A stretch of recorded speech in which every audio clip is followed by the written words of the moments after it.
Hello, I'm Tim Harris. This is Julie Harris, and this is Real Estate Coaching Radio. That's right. So make sure that you hit the subscribe button so you won't miss any future episodes. Thanks again for popping by. Hit that like button, and don't forget to leave your comments and questions so we can get right back with you. We will. Thank you for continuing to make our podcast, Real Estate Coaching Radio, the #1 listened to podcast for real estate professionals in at least the United States. And let us know what you think about this video. Leave your comments below. Thank you. 3, 2, 1, and we are back. And welcome to day 3. And what we're focusing on this week are the least effective to most effective real estate lead generation ideas. If you've not heard our first 2 days, please go back and listen to those 2 days, because we do set up a foundational set of agreements of what we are thinking about when we're, essentially valuing these ideas from least effective to most effective. For example, is it going to be something that's going to cost you any money? That's going to, frankly, lean us towards the least effective, not because it doesn't work necessarily, but because there's ways for you to generate better, essentially the same or better quality leads for free. So that's going to be something that's going to push a lead generation idea, in this case, higher on the list towards the least effective source of lead generation. And another thing would be is whether or not it's very complicated, or it takes a long time to master, or it takes a long time to see results from all those things. So make sure you've listened to the first 2 days. And just to let you know how many points you've missed, we've gone through 18 lead generation ideas so far, and now we're on point number 19, and we're working down the list towards number 1. And number 1, and really the top 5, are the most effective, the least expensive ways for you to generate primarily listing leads. And I'm going to say that again. Stay tuned, because, points 1 through 5 really are going to be the most effective, least expensive ways for you to generate listing leads, which is what all of you guys can certainly focus on in this changing market. So Julie, without any further delay, let's pick up on point number 19. Yes, again, working our way up the list from least effective to most effective. We are now on number 19, Boomtown, KV Core, and similar platforms. Now, these types of things are not that expensive to set up in the first place, but will cost more money to systematize, upgrade, and optimize. They also always require additional training. Your results greatly depend on the actual money that you spend on paid ads and the enhancements to those systems. That's it. That's the bottom line. Now, again, this is point number 19. Point number 19 means that it is effective, but it's not as effective, say, point number 12. Now, again, bottom line, Julie just said it. To make these things really work, you're going to have to start spending money to generate paid leads that then flow through your KV Core, Boomtown, or similar platform. And that's something that, frankly, not a lot of you guys have. You're not going to have the luxury of time to wait for something to work, to figure out how to make it work. To tweak it. Not to mention all the, the potential threat vectors, as we discussed yesterday, when creating your quote unquote funnel. Julie and I use funnels on our own real estate coaching business. We are advocates of it. We teach you guys how to do it, but we don't want you primarily focusing on essentially elaborate lead generation schemes when it comes to building your foundations or your core spokes in your lead generation wheel. And really I was thinking about this before I hit record today, Julie. Mm-hmm. If you had to take, listeners, so let's just imagine you have to take 5 listing leads in the next 30 days. You have to take, not just, I'll even make it even tougher. You have to take 3 listings in the next 30 days. And when you do, you get to be the richest man in the world, richest woman in the world. You get to essentially have all the things you've ever wanted in life and more. All you've got to do is take 3 listing leads in the next 30 days. How would you do it? Now, think about it. How would you do it? And here's the funny answer, having asked an iteration of that question a million times. Yeah. I usually ask the question, what would you stop doing? So you have to take 3 listings in the next 30 days, and you have $1 million, prize at the end of the 30 days just for having taken 3 listings. What would you stop doing? And agents are very quick to know where, and it's funny when you frame it like that, they're more than willing to admit that they know most of the things that they are lying to themselves about being great sources of lead generation are not. And they'll instantly say, well, I'd stop doing, for example, this, and I'd stop doing that. Okay, great. So what would you start doing?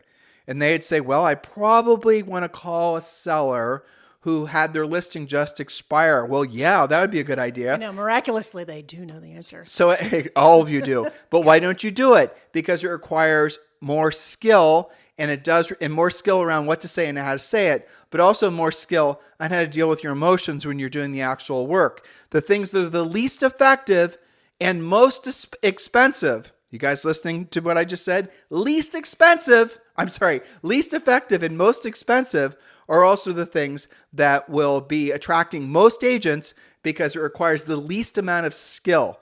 And, but that's for a reason, right? You're probably not going to get any objections from somebody who's, not interested in transacting. That's true. And so as we move up the food chain to the most effective, understand that it's not like we're not, pro paid lead generation. It's not like we're not advocates of social media and all the rest of it. We want you to do that stuff. We coach you and train you how to do it in Premier Coaching. We want you to understand where it should fall when forming your lead generation wheel.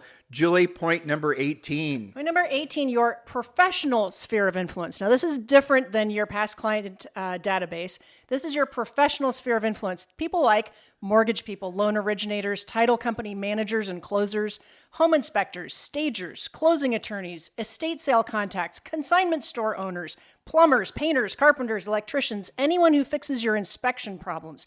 These are your professional sphere of influence. Usually this list is a lot longer when you start thinking about it. Many agents don't take this seriously, but think of all the people who actually make money from your transactions or could potentially make money from your transactions. Your professional sphere. Now, this only works. This is inexpensive. All you have to do is talk to them and not be a secret agent. We coach you in Premier Coaching about those conversations and actually ask for business. For example, let's just take the mortgage loan officers, for example. How many people did they pre-qualify or even better yet, pre-approve this week who actually are not in contract yet and maybe haven't even started looking? How many of them should be working with you? Well, you don't know if you don't actually talk to your loan officers about that. Same with, title companies, they know about for sale by owners, they know stagers, they know transaction coordinators. They're a good resource. Home inspectors, some of our deals came from the sprinkler guy because he was in the neighborhood all the time. He knew what was going on. So inexpensive can be effective, but it's not higher on the list because it's not particularly predictable. So why is it point number 18? Julie just said it, because it's not predictable. It's not duplicatable. You cannot every day wake up knowing for sure that you're going to generate a motivated, say, for example, listing lead from your professional centers of influence. Right. Now, do we want you to do it? Yes. Do we want you to think and pin all your hopes on it and think that it's one of the primary spokes on your lead generation wheel? No. Your primary spokes on your lead generation wheel will always be, if you really want to build a strong wheel that's really going to, last the ages, that's really going to create consistent lead generation sources for you where you can make consistent money. This all makes sense, hopefully, to all of you. You're going to have to do what you don't want to do when you don't want to do it at the highest level. Hopefully, we are explaining to you why as we go through all these, I think, most talked about sources of lead generation. Now, point number 17 is also it's a great idea, but it's not a consistent source of business. Julie, what's point number 17? Point number 17 is interesting, and I bet many of you have never thought about this, and that is assisted living care facility housing intake coordinators. Now, this is zero cost to you except for your time and a few meetings, follow-up calls, maybe some coffees.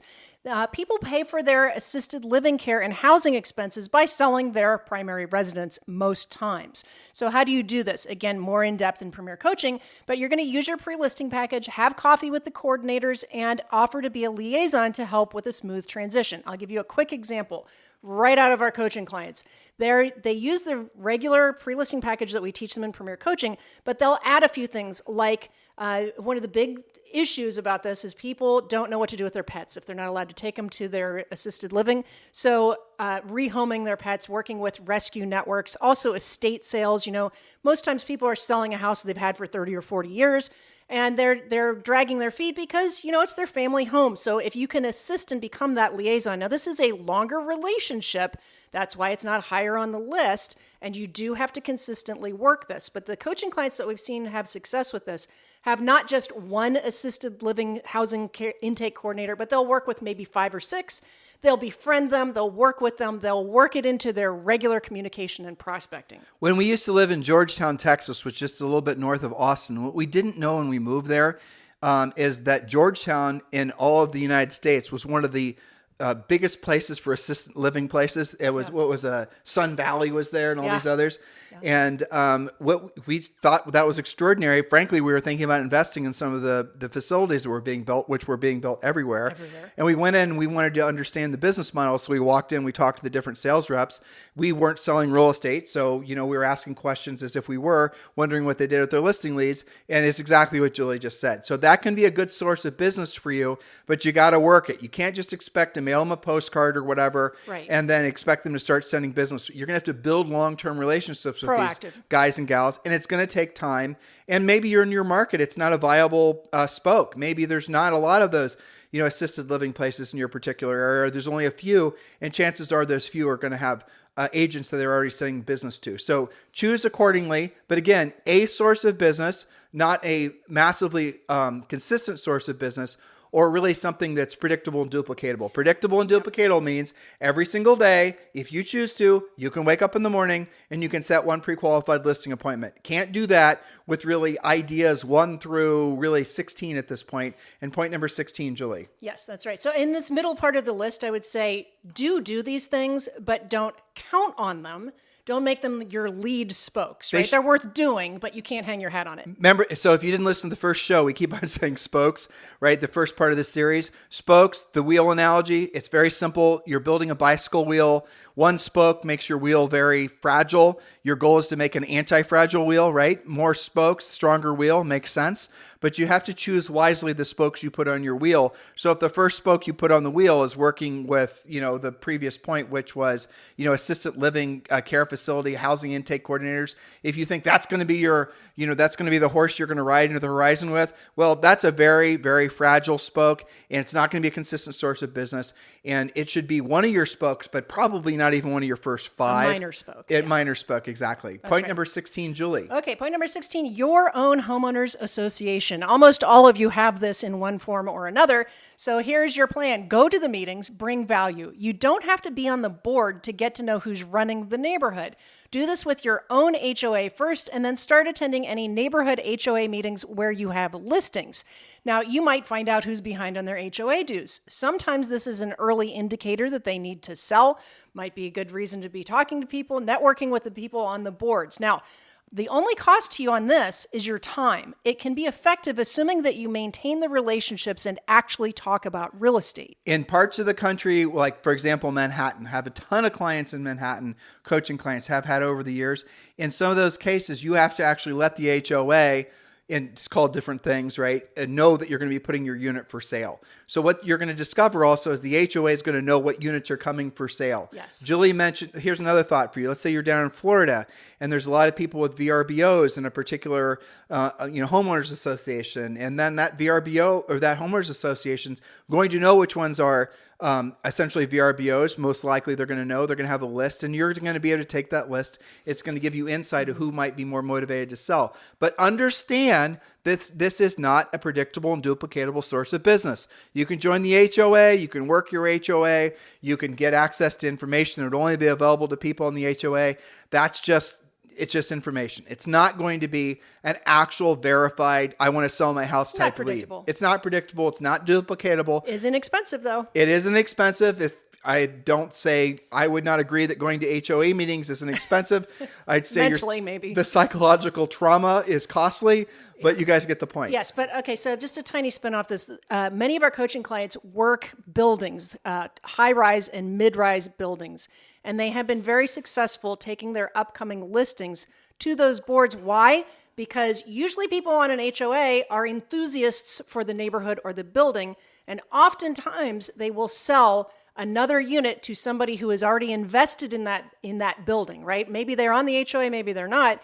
But a lot of these buildings, people start collecting different units. They upsize, they downsize, they get a better view, a higher floor, whatever. So it's valuable for that. All right. So again, we're working from the least effective to the most effective forms of lead generation. If you want a lot more drill down on each of these ideas, please remember you can join Premier Coaching for free. Just text the word Premier to 47372. Text the word Premier to 47372, or simply go to premiercoaching.com. And again, you can join Premier Coaching right now for free and have full access to the first level of Premier Coaching. And that does include, listen to what your future coach is telling you. That does include a daily semi-private coaching call with one of your Harris certified coaches. That is included for free. So just text the word Premier to 47372 or just go to premiercoaching.com. Remember, when texting, message and data rates may apply. All right, we're moving on to again, from the least effective to most effective real estate lead generation idea, number 15. Number 15, neighborhood-specific online media. Things like nextdoor.com/the name of your neighborhood.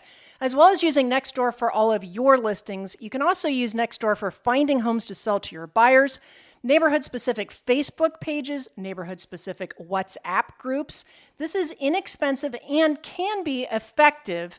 Now, I would say randomly effective. Post your just listed and just sold as well as wanted requests for your buyers. So this is kind of like now and then you're going to have little sorties into neighborhood-specific online media.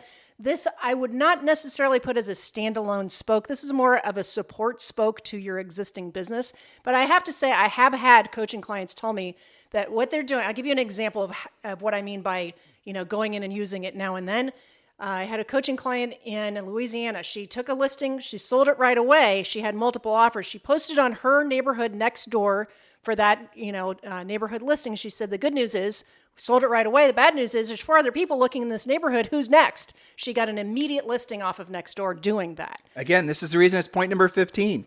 It's 30 ideas of lead generation. That's right, Midland, because we do know if you work it correctly, you will generate leads from it. And they're also Nextdoor, I think they're selling ads now on Nextdoor. Right. Angie's List sells ads, things like that.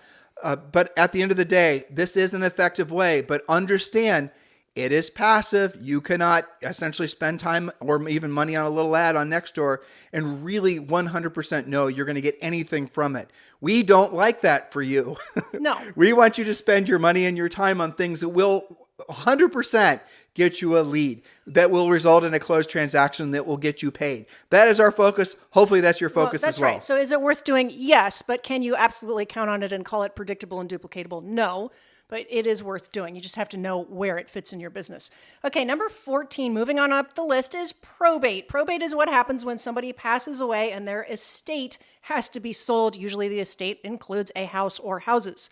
So write down alltheleads.com/Harris for your probate lead resource, and they'll give you a discount in setting you up with that. So again, it's alltheleads.com/Harris. There is an SMS code for that too, but I forget what it is. So just go to alltheleads.com/Harris, and they will give you a discount. And really what probate is, and obviously it depends on the state, right? Not all states handle it the correct way or the same way. But like if you're in California and you're in certain parts of California and you're not doing probate, you're missing a huge opportunity, probably assuming it's not saturated with other agents, which in most markets it's not.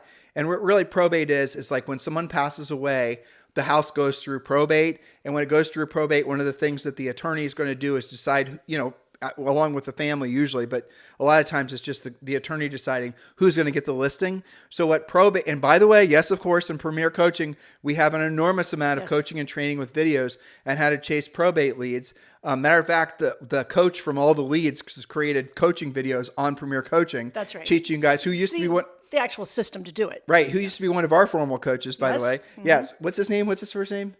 You just asked me. I caught her. It'll hit me in a second. Yeah, I know. Speaking of which. But yes, so go to alltheleads.com/Harris and learn how to work probate leads, because then you're going to discover, you're going to get access to full information on who the attorney is, phone numbers, information on the house, scripts, everything you're supposed to say. And this has been probate, again, it's number 14 on the list of, 30-ish ideas.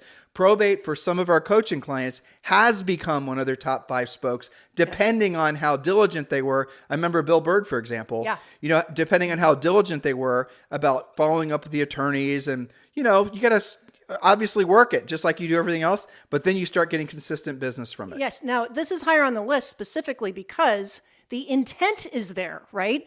There is a listing that needs to be sold. There is an executor of the estate that has been, appointed by an attorney who has said this home will be sold. Now, this is point number 14 and a half. I missed it. No, but this is a really good point, Julie. You're saying the exact right thing at the exact right time, as you always do.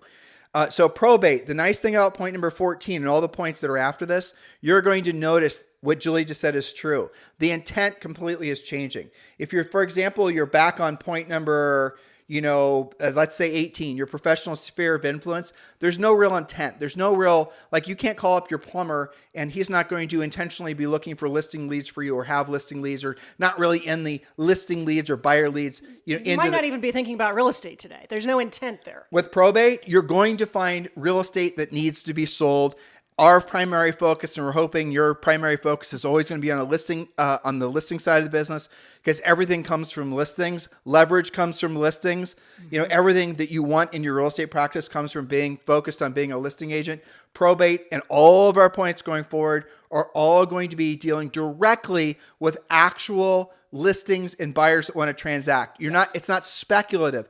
The intent of contacting an attorney is to get the listing lead. The intent of all of our future points is specifically going to be getting leads. It's less speculative. Yes. It's more targeted. Hopefully that makes sense. And we're starting to see more skill here too. You said you had a point number 14. Point number 14 and a half, because that slipped past me, and that is real estate investor groups. Okay, so they're there specifically about real estate. Questions you might ask is, who has homes they're flipping? That's a listing opportunity. What are investors looking to buy? Maybe you have that in your listing inventory or coming up. Who is developing new projects? Listing opportunity. Are investors looking for land? Maybe you can bring them land and also develop with them. So again, the intent is there. We're there to talk about real estate. And your only challenge is finding those investor groups. They're online. You can use meetup.com. You can use Facebook groups for that. But again, the intent is there. Go ahead. So just to really confuse you, Yeah. We're going to call this point number 13. And again, here's another way of using real estate investor groups. We've had a lot of coaching clients over the years that have done this as well. You find usually, it's so funny how informal a lot of these investor groups, they usually start on Facebook and then they'll end up meeting at like the local Starbucks or whatever every Wednesday at 9 a.m. or whatever. So a lot of these guys are wholesalers or they're flippers. Mm-hmm. So they're the ones that will run ads. They're doing what's, the We Buy Ugly Houses types, where they'll look for houses where the owners want to wholesale. The owners will then, contact them, or sometimes the really good ones will go and knock on the door and ask if the person wants to sell the house type of thing. Well, 80% of the time, 90% of the time, the owner's going to say no because they don't like the offer that they're receiving. But that doesn't mean that's still not a viable listing lead for you. So when you find these investors that are focusing on wholesaling and flipping, you're going to find a lot of times these investors or these real estate, some of them don't even have real estate licenses. It's not uncommon at all for a lot of these people not to have real estate licenses.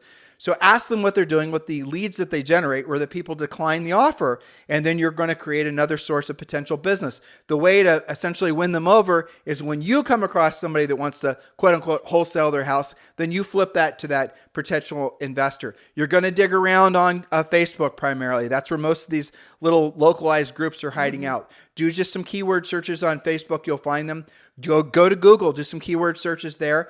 Ask your local board of your association of realtors. Ask them, you guys get the idea. Do some homework. And then when you first start going to these events, and we coach you up how to do this in Premier Coaching, just be there to listen, understand the jib jab. You got to listen to, what the vernacular they use if you're not familiar with that. It's a good place to learn. Into the space. Yeah. And by the way, a lot of you are going to start discovering it's a hell of a great place for you to start building your own real estate portfolio. Yes. Yeah, that's a great idea too, right? Yeah. But yeah, so real estate investors is point number 13. Now, why is it not higher up on our list? Simply because it's not a predictable and duplicatable source of business, but it's a hell of a lot better than cold door knocking. I think all of you will agree, because you're dealing with people that are going to have been dealing with directly with prospective sellers, which are then going to be hypothetical listing leads for you. So Julie, hopefully I won't confuse you. Point number 12. Yes, referral-based companies. Now, I do like this because there is absolutely a listing, sometimes buyers, but mostly listings. There will be a commission made.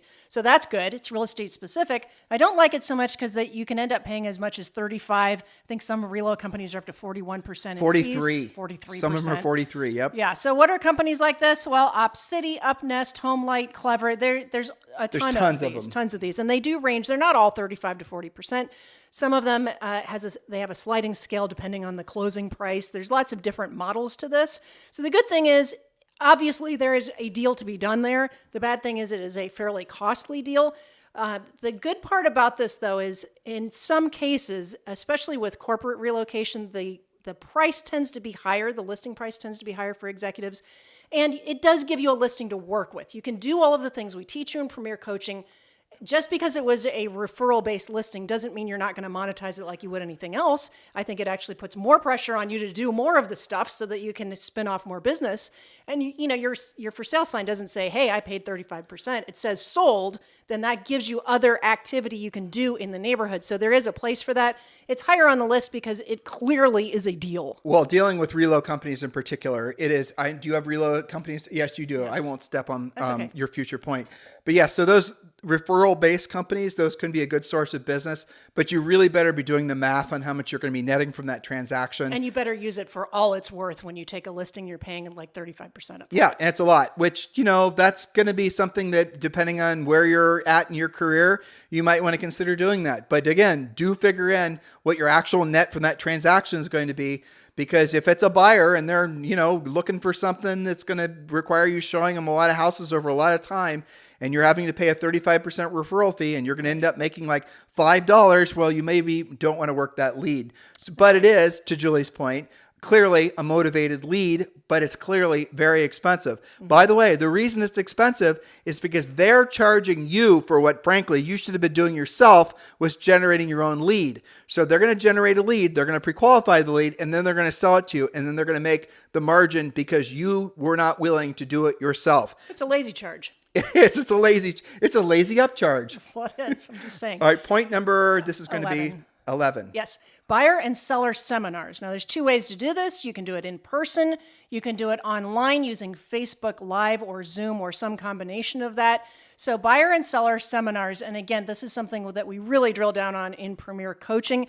You can do a buyer and seller seminar together. You could do a home selling seminar. You could do a first-time buyer seminar. There's lots of different iterations of this. Investors. But again, people are going to your Facebook Live because they saw you talk about your upcoming first-time buyer seminar. They're there on purpose. They have self-identified as a potential buyer or seller, so that's good. Depending on your market, you might want to do a seminar on how to buy a short-term rental, right? I mean, VRBOs, there's a lot of people that are making a lot of money off short-term rentals.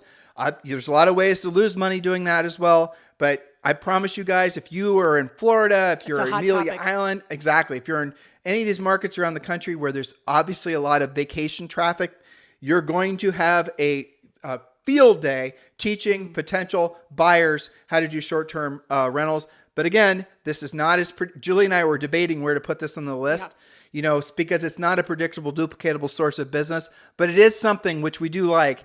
If you did, for example, to Julie's point, if you did a presentation on Facebook, you can record that presentation and then you can set that to autoplay every Monday at 9 a.m. or whatever time it is. You can post it on YouTube. You can repurpose a lot of that. And we like efficient tools like that. I was going to ask you, have you ever had anybody use Clubhouse to do a buyer or seller seminar? Not because that's an inexpensive way to It's a great idea. Learn it. But so you're touching on something. You can create, for example, this podcast. Julie and I can take this podcast hypothetically, and we can load this up to Clubhouse. So we can all then take this podcast. You guys know we do this, and we then can make this podcast into a series of 2-minute videos that will then go on TikTok, will go on YouTube, will go on Instagram, will go on. You guys get the point. So you can take one form of media and you can splice it and dice it and put it in a million different places. If what I just told you is making your head spin, I get it. It's not easy or simple to understand, let alone implement. That is the reason that essentially the passive sources of lead generation require more time, more effort, more money, and are the least effective, because everything I just rattled off will not be guaranteed to put a actual qualified lead in your pocket. Unlike the previous point where we're talking about referral-based companies. So here's what we're going to do. We're going to level off for today. We're going to pick up on point number 10. Yep. 10 tomorrow. And so we're hoping to finish these points this week. Thank you for all the great feedback on this podcast series we're doing. Hopefully we're helping you guys to understand and frankly have a lot of clarity on what works and what doesn't and why when it comes to real estate lead generation. One of the things that absolutely does work that all of you should be doing is joining Premier Coaching. Text the word Premier to 47372 or just go to premiercoaching.com. If you're listening to us on YouTube, please do subscribe to our YouTube channel. Thank you for continuing to make this this, the number one listened to daily podcast for real estate professionals in the United States. Oh, and another little surprise we found out late last week. We were named the number one real estate coaches for 2022 by Agent Magazine, which we didn't expect. So that was really nice as well. Thank you for your continued support, guys. We're doing our best to make it so that you make the best of this new changing market. You are in the right place at the right time. Now it's time for you to take the right actions. Have a fantastic day. We'll talk with you on the show tomorrow. Hello, thank you for having watched this video. Please remember to subscribe to our YouTube channel. That's right. And don't forget to hit that like button, leave your comments and questions below, and we will get right back with you. Thank you for watching this video. And remember to watch the next one. You're going to love that one.